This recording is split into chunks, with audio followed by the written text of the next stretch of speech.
we go.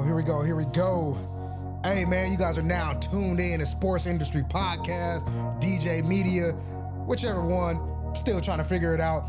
But reaction to the Lakers versus Warriors game. I would say I'm a little disappointed. Kind of seen it happening if I'm being a realistic fan. No LeBron James. And Luka played his heart out. But let's get into it, man. Let's get into it. Lakers, Warriors. I want to say the first quarter, a little bit into the second quarter, I couldn't watch the game. Goddamn Rockets and Thunder was electric. Double overtime. Thunder ended up winning that game, man. But I'm going to get into that a little bit after this Laker game. Lakers, Warriors, I couldn't watch it for the first quarter and a half. Ended up tuning it in, but I was checking the scores. It looked like we started off kind of slow, and then we picked it up in that second quarter. The Warriors kind of slowed down in the second quarter. And then at the end, at the halftime, we down by one. Great, right? And this happened last year. Third quarter, started off fucking slow. Awful. I'm talking about so bad. The Warriors go up, I think, 13 or 14 points. And that's pretty much almost all she wrote at that point. One thing that I'm a little disappointed in, especially that slow start in the third quarter, but it's just like our defense, and then we are very stagnant on offense. I mean, that's up to J.J. Redick how to fix that. I love the ball movement with the Warriors, off-ball movement, especially with the Warriors. Now, can we incorporate a little bit of that? Maybe. I mean, I'm hoping so, because right now the personnel we don't have too many guys that can just go ahead and create. And that was pretty damn apparent this evening against the Warriors, right? So it's a lot of stuff that we can fix. But first and foremost, man, the Warriors truly won this game because they had Buddy Hield, Jonathan Kuminga going off. I'm talking about absolutely off. Jonathan Kuminga kind of started it off. I want to say he hit 3 threes in that third quarter, and then I believe he goes on the bench and they have Buddy Hield come and he starts off 5 for 5 from the three. Dog, that is so hard to beat. I don't care what team you are. That is extremely hard to beat when the Warriors come out fast like that in that third quarter and come out hot. Like, that is so frustrating to watch.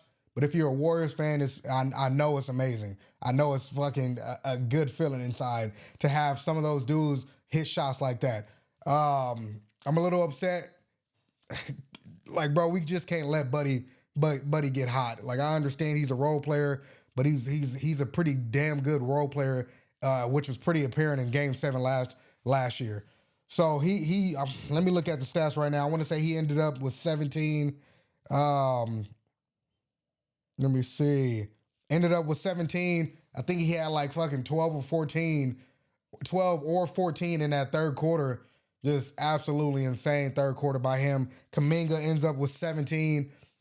Steph Curry had a very quiet night. A quiet 23 points. But honestly, Jimmy Butler, and one thing that I didn't like, I don't know what we were doing. We were switching Gabe Vincent. I mean, they sought that matchup out. They knew what they were doing. But we have to figure out a way, bro. There's too many times Gabe Vincent switches on Jimmy Butler, and that's a pretty easy post up. Either that or a drive to the basket, easy fucking too. Like, Jimmy Butler played extremely well. I'm not gonna lie, I did not expect that. I really did not expect that. He finished with 31 points. Like, the dude was very spectacular. He went 14 from 14 from the line, and he just played really well. Speaking of free throw line, dog, we sucked. I believe we shot below 50% from the free throw line. We absolutely stunk. We stunk from the free throw line. And this is why I get a little encouraged, right? I don't know if I'm just biased, which I probably am, but I get a little encouraged, right? We have no LeBron James. Austin Reeves is really in foul trouble that whole second half and damn near first half. We shot terrible from the free throw line, and somehow, some way, it was about a 5-point game in that fourth quarter. Now, Luka Doncic play out of his fucking mind. I think almost a 40-point triple-double.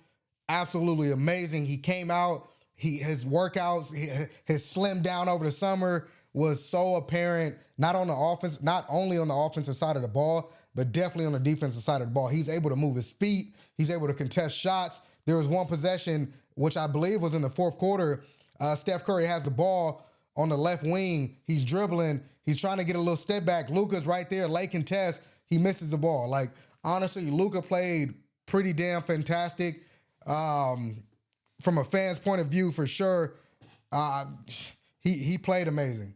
He played amazing. Now, like I said, I'm kind of encouraged, but there's a few guys that I needed to step up more than what they did. Gabe Vincent, he had a great preseason, a couple good preseason games, and then, bro, he kind of throws a stinker, bro. Like, what did Gabe give us, man? 3 points, 29 minutes. Like, what are we doing?